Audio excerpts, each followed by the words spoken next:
രാജ്യത്തിന്റെ പരമോന്നത നേതാവായി മുജ്തബ ഖമനേയിയെ പ്രഖ്യാപിച്ചു ഇറാൻ.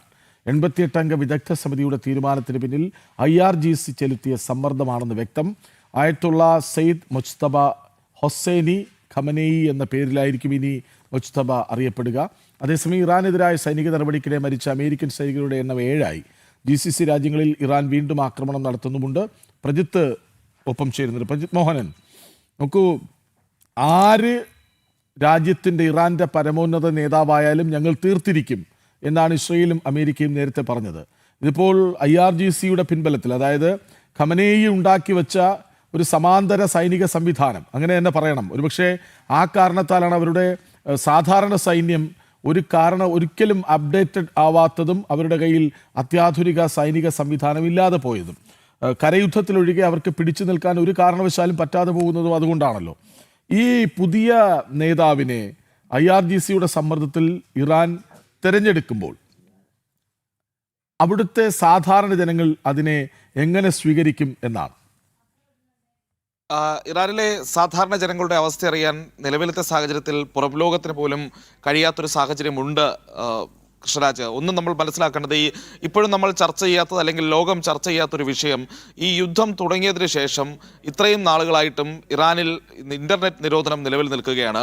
അവിടുത്തെ പൊതുജനങ്ങൾക്ക് തങ്ങളുടെ അഭിപ്രായങ്ങൾ പറയാനുള്ള വിലക്ക് വലിയ രീതിയിൽ നിൽപ്പുണ്ട്. അതോടൊപ്പം തന്നെ ഈ സഖ്യകക്ഷികൾ നടക്കുന്ന സംയുക്ത ആക്രമണവുമായി ബന്ധപ്പെട്ട് ഏതെങ്കിലും രീതിയിലുള്ള ദൃശ്യങ്ങൾ മാധ്യമ സ്ഥാപനങ്ങൾക്ക് അയച്ചു കൊടുക്കുന്നതിനുമടക്കം കർശന നിയന്ത്രണം ഇറാനിലെ താൽക്കാലിക ഭരണകൂടം ഏർപ്പെടുത്തിയിട്ടുണ്ട്. അപ്പോൾ സ്വാഭാവികമായും ആ ജനങ്ങളുടെ ആഗ്രഹം എന്ത്, അഭിലാഷം എന്ത് എന്നുള്ള കാര്യം പുറത്തറിയിക്കാതിരിക്കാൻ, പുറം ലോകം അറിയാതിരിക്കാൻ വലിയ നിയന്ത്രണങ്ങൾ അവിടെയുണ്ട്.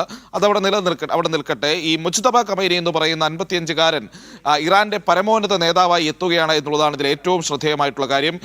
1979 ഇസ്ലാമിക വിപ്ലവത്തിന് ശേഷം മൂന്നാമത്തെ ഖമനേയി അധികാരത്തിലെത്തുന്ന സമയത്ത് ഏറ്റവും പ്രധാനപ്പെട്ടത് ഒരു കുടുംബ വാഴ്ചയിലേക്ക് കൂടി ഇറാൻ കടക്കുകയാണ് എന്നതോടുകൂടിയാണ് ഈ സാഹചര്യം കാണേണ്ടത്. പ്രത്യേകിച്ച് ഈ കഴിഞ്ഞ കുറേ വർഷങ്ങളായി ഖമനേയിയുടെ നിഴലായി അധികാരത്തിന്റെ ഇടനാഴികളിലെ ഒരു പവർ പൊളിറ്റിക്സ് നടത്തിക്കൊണ്ടിരുന്ന ഒരാളാണ്. ഒരു പക്ഷേ ഖമനേയി അധികാരത്തിലിരിക്കുമ്പോഴും ആയത്തുള്ള അലി ഖമനേയി അധികാരത്തിലിരിക്കുമ്പോഴും അധികാരത്തിന്റെ ഇടനാഴികളിൽ പല ചരടുവലികളും നടത്തിയിരുന്നത് മുജ്തബയാണ് എന്നുള്ള റിപ്പോർട്ടുകൾ നേരത്തെ തന്നെ പുറത്തു വന്നിട്ടുള്ളതാണ്.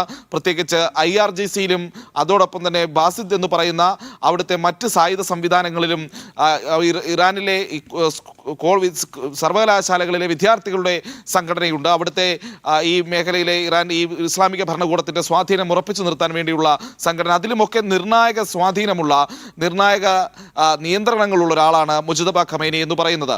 മുജ്തബ നേരത്തെ IRGCയുടെ ഭാഗമായി ചില ഓപ്പറേഷൻസിലൊക്കെ പങ്കെടുത്തിട്ടുണ്ട് എന്നുള്ള വിവരങ്ങളും ഈ ഘട്ടത്തിൽ പുറത്തു വരുന്നുണ്ട്. അപ്പോൾ സ്വാഭാവികമായും ആ സൈന്യത്തിൽ പ്രവർത്തിക്കുകയും ഇറാനിലെ ഇസ്ലാമിക ഭരണകൂടത്തിന്റെ അതിന്റെ തുടർച്ച ഉറപ്പാക്കാൻ വേണ്ടി ആയത്തുള്ള അലി ഖമനേയി അടക്കമുള്ളവർ രൂപം നൽകിയിട്ടുള്ള ഈ IRGCയിൽ ഇപ്പോഴത്തെ കമാൻഡേഴ്സ് പലരും മുജ്തബയുടെ സമപ്രായക്കാരോ മുജ്തബയുടെ നേരത്തെ ഉണ്ടായിരുന്ന സഹസൈനികരോ ഒക്കെയാണ് എന്നടക്കമുള്ളതാണ് ഇതിൻ്റെ ഒരു വസ്തുത എന്നുള്ളത്. അപ്പോൾ അതിൽ പോലും നിർണായകമായ നിയന്ത്രണം മുജ്തബയ്ക്കുണ്ട്.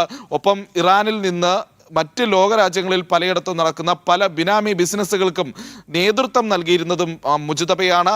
അവിടെ നിന്നാണ് സാധാരണഗതിയിൽ അയത്തുള്ള എന്നുള്ള പദവിയില്ലാത്ത, അതോടൊപ്പം തന്നെ ഇറാനിലെ ഷിയൈറ്റ് ഇസ്ലാമിക കാര്യങ്ങളിൽ അന്തിമ വാക്കാവാനുള്ള മുജ്താഹിദ് പോലെയുള്ള പദവികളും ഒന്നുമില്ലാതിരുന്ന മുജ്തബ വളരെ പെട്ടെന്ന് ഒരു അയത്തുള്ളയായി മാറുന്നതും മുജ്തബയായി മാറുന്നതും ഒടുവിൽ ഇറാന്റെ പരമോന്നത നേതാവായി മാറുന്നതും ഈ 88 അംഗ വിദഗ്ധ സമിതിയുടെ ആദ്യഘട്ട ചർച്ചകളിൽ മുജ്തബയ്ക്കെതിരെ വലിയ രീതിയിലുള്ള വിമർശനങ്ങൾ ഉണ്ടായിരുന്നു. മുജ്തബ അത്തരമൊരു സ്ഥാനത്തേക്ക് വരുന്നത് ഇറാനിലെ നിലവിലത്തെ ഭരണ സംവിധാനത്തിനോ ഇറാൻ ഷിയൈറ്റ് ക്ലർജി മുന്നോട്ട് വെക്കുന്ന ആശയങ്ങൾക്കോ ചേരുന്നതല്ല എന്നുള്ള വിമർശനങ്ങൾ ഉണ്ടായിരുന്നു. പക്ഷേ IRGCയുടെ ഇടപെടലുകൾ കൊണ്ട് ദിവസങ്ങൾക്കുള്ളിൽ ആ അഭിപ്രായങ്ങൾ മാറിമറിഞ്ഞു എന്നുള്ളതാണ് നിലവിലത്തെ സാഹചര്യത്തിൽ നമ്മൾ മനസ്സിലാക്കുന്ന മറ്റൊരു കാര്യം. ഈ 88 അംഗ സമിതി യുടെ 2/3 ഭാഗം, അതായത് ഒരു പുതിയ ഭരണാധികാരിയെ തിരഞ്ഞെടുക്കാൻ, ഒരു പുതിയ സുപ്രീം ലീഡറെ തിരഞ്ഞെടുക്കാൻ വേണ്ടിയുള്ള കോറം തികയ്ക്കുക മാത്രമാണ് ചെയ്തത് എന്നുള്ളതാണ്. അതായത് 2/3 ഭാഗം ആളുകൾ ഇതിലെത്തിയിരുന്നു. ഇറാനിൽ തന്നെ, ടെഹ്റാനിൽ തന്നെയുള്ള പല പ്രധാനപ്പെട്ട ക്ലർജി അംഗങ്ങളും പ്രത്യേകിച്ച് ഈ പുരോഹിതരും ഈ വിഷയങ്ങൾ അറിഞ്ഞിരുന്നില്ല എന്നുള്ള റിപ്പോർട്ടുകളും ഒരു ഘട്ടത്തിൽ പുറത്തു വരുന്നുണ്ട്. 88 അംഗ സമിതിയുടെ 2/3 പേരെന്ന് പറയുമ്പോൾ ഏതാണ്ട് 59ഓളം പറയുന്ന ആളുകളാണ് അവിടെ ഉണ്ടായിരുന്നത്. അതിൽ ഭൂരിഭാഗം ആളുകളും 50 പേരോളമെങ്കിലും ഈ പുതിയ മുജ്തബയെ ഇറാന്റെ പരമോന്നത നേതാവായി തിരഞ്ഞെടുക്കുന്നതിനെ അംഗീകരിച്ചു എന്നുള്ളതാണ് പറയപ്പെടുന്നത്. ഇറാൻ സ്റ്റേറ്റ് TV അടക്കം നൽകുന്ന വിവരങ്ങൾ അത് തന്നെയാണ് തെളിയിക്കുന്നത്. അതിൽ ഏറ്റവും പ്രധാനപ്പെട്ടത് മറ്റൊരു റിപ്പോർട്ട് കൂടി പുറത്തു വരുന്നത്, ഇപ്പോൾ അമേരിക്ക നടത്തിയിട്ടുള്ള ഇസ്രായേൽ നടത്തിയിട്ടുള്ള ആക്രമണങ്ങളിലൊക്കെ മുജതബയ്ക്കും പരിക്കേറ്റിട്ടുണ്ട് എന്നുള്ള വിവരങ്ങളും ഈ ഇറാൻ സ്റ്റേറ്റ് ടി വി വഴി പുറത്തു വരുന്നുണ്ട്. അപ്പോൾ സ്വാഭാവികമായും മുജതബയെയും അമേരിക്ക ലക്ഷ്യമിട്ടിരുന്നു എന്നുള്ളതാണ്. എല്ലാ സിറ്റുവേഷൻസിലും ഇത്രയധികം പ്രശ്നങ്ങൾ നടക്കുന്ന സമയത്തും ഇറാനിൽ പുതിയ ഭരണാധികാരിയായി ഒരാൾ വരുന്നു, പുതിയ പരമോന്നത നേതാവായി ഒരാൾ വരുന്നു. അത് വരുന്നത് തന്നെ ഷിയൈറ്റ് കൾച്ചറിൻ്റെ അല്ലെങ്കിൽ ഷിയൈറ്റ് ക്ലർജിയിലെ ഒരു ഹാർഡ് ലൈനർ കൂടിയായിട്ടുള്ള മുജ്തബയാണ് എന്നതുകൂടി നമ്മൾ കാണേണ്ടിയിരിക്കുന്നു. കാരണം നേരത്തെ ഞാൻ സൂചിപ്പിച്ചിരുന്നു, ഇറാൻ്റെ പരമോന്നത സ്ഥാനത്ത് ആയത്തുള്ള അലി ഖമീനി ഇരിക്കുന്ന സമയത്ത് അവിടെ വലിയ അധികാരങ്ങൾ കൈവശം വെച്ചിരുന്ന, അധികാരത്തിൻ്റെ ഇടനാഴികളിൽ പലതും നിയന്ത്രിച്ചിരുന്ന ആളാണ് മുജ്തബ.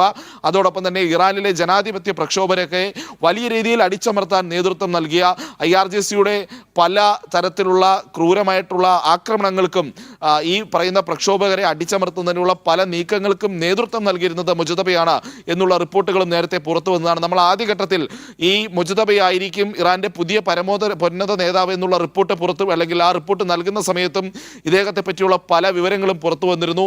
പൂർണ്ണമായും ഒരു ഇസ്ലാമിക് പുരോഹിതൻ എന്ന് പോലും വിളിക്കാൻ ഒരു പക്ഷേ മുജ്തബയെ കഴിയില്ല. പക്ഷേ അതേസമയം തീവ്രമായ ആശയങ്ങൾ മുന്നോട്ട് വയ്ക്കുന്ന കടുത്ത മതയാഥാസ്ഥിതിക നിലപാടുകളുള്ള ഒരാളാണ് മുജ്തബ ഖമേനി എന്ന് പറയുന്ന ആൾ. അപ്പോൾ സ്വാഭാവികമായും ഏതെങ്കിലും രീതിയിലുള്ളൊരു നിലപാട് മാറ്റം അദ്ദേഹത്തിൽ നിന്ന് പ്രതീക്ഷിക്കേണ്ടതില്ല. നിലവിലത്തെ ഷിയൈറ്റ് ഭരണകൂടത്തിൻ്റെ രീതികളുമായി ആയത്തുള്ള അലി ഖമേനിയുടെ കാലത്ത് എങ്ങനെയാണോ ജനാധിപത്യത്തെ അടക്കം അടിച്ചമർത്തി, സ്ത്രീകളെ അടക്കം അടിച്ചമർത്തി അവിടെ ഭരണം മുന്നോട്ട് പോയത്, സമാനമായ നിലപാടുകൾ തന്നെയായിരിക്കും ഇറാനിൽ ഉണ്ടാകുക. ഇനി ഏറ്റവും ഒടുവിലായി പറയേണ്ട മറ്റൊരു കാര്യം, ഈ യുദ്ധം കൊടുമ്പിരിക്കൊണ്ടിരിക്കുമ്പോൾ അമേരിക്കൻ പ്രസിഡന്റ് ഡൊണാൾഡ് ട്രംപിന് കിട്ടിയിരിക്കുന്ന വലിയൊരു തിരിച്ചടി കൂടിയാണ്, അല്ലെങ്കിൽ ഇറാന്റെ ഭാഗത്തു നിന്നുള്ള ഒരു സന്ദേശം കൂടിയാണ് ഈ പുതിയ ഭരണാധികാരിയെ പ്രഖ്യാപിക്കുന്നതിലൂടെ എന്നതെന്ന് കൂടി നമ്മൾ മനസ്സിലാക്കണം. ട്രംപ് പറഞ്ഞിരുന്നത് ഇറാനിൽ ഇനിയൊരു പുതിയ ഭരണ സംവിധാനം ഉണ്ടാകുമ്പോൾ അതിൽ തനിക്കും ഒരു പങ്കാളിത്തം, അല്ലെങ്കിൽ തൻ്റെ കൂടി തീരുമാനത്തിൻ്റെ അടിസ്ഥാനത്തിൽ തൻ്റെ സഖ്യകക്ഷികളുടെയും കൂടി തീരുമാനത്തിൻ്റെയും ഇടപെടലിൻ്റെയും അടിസ്ഥാനത്തിൽ അത്തരം ഒരു ഭരണമാറ്റം വേണമെന്നായിരുന്നു ട്രംപ് ആഗ്രഹിച്ചിരുന്നത്. പക്ഷേ അതിന് മുൻപ് ഇറാനിലെ താൽക്കാലിക എന്തായാലും ഈ മുജ്തബ ഖമനേയി എന്ന് പറയുന്നത് ട്രംപിന്റെയും നെതന്യാഹുവിന്റെയും ഹിറ്റ് ലിസ്റ്റിൽ ഉണ്ട് എന്നതിൽ നമുക്ക് സംശയമൊന്നുമില്ല. എന്തായാലും വരും മണിക്കൂറുകൾ തന്നെ നിർണായകമാണ്, പ്രഖ്യാപിച്ചു കഴിഞ്ഞിരിക്കുകയാണ്. അപ്പോൾ ഇറാനും അമേരിക്കയും ഇതിനെ എങ്ങനെയാവും നോക്കിക്കാണുക. അതെ, തീർച്ചയായും നേരത്തെ തന്നെ പറഞ്ഞിട്ടുണ്ട്, ആര് വന്നാലും ആ പരമോന്നത നേതൃപദവിയിലേക്ക് ഖമനേയിയുടെ പിന്തുടർച്ചക്കാരായി വരുന്നത് അവരുടെ ആ കുടുംബത്തിൽ നിന്ന് തന്നെയാണെങ്കിൽ ഞങ്ങൾ അംഗീകരിക്കില്ല, തീർത്തിരിക്കും, അദ്ദേഹത്തിനെ വധിക്കുമെന്നാണ് പറഞ്ഞിരിക്കുന്നത്. എന്തായാലും നേതൃപദവി ഏറ്റെടുത്ത ശേഷം അദ്ദേഹത്തിന്റെ ആയുസിനെ പറ്റി ഒരു അങ്കലാപ്പിലാണ് ഇറാനിൽ നടക്കുന്നത്. നമുക്ക് വിവരങ്ങൾ നൽകിയത് കൃത്യമായി വ്യക്തമായി വിവരങ്ങൾ നൽകുകയായിരുന്നു പ്രജിത് മോഹനൻ.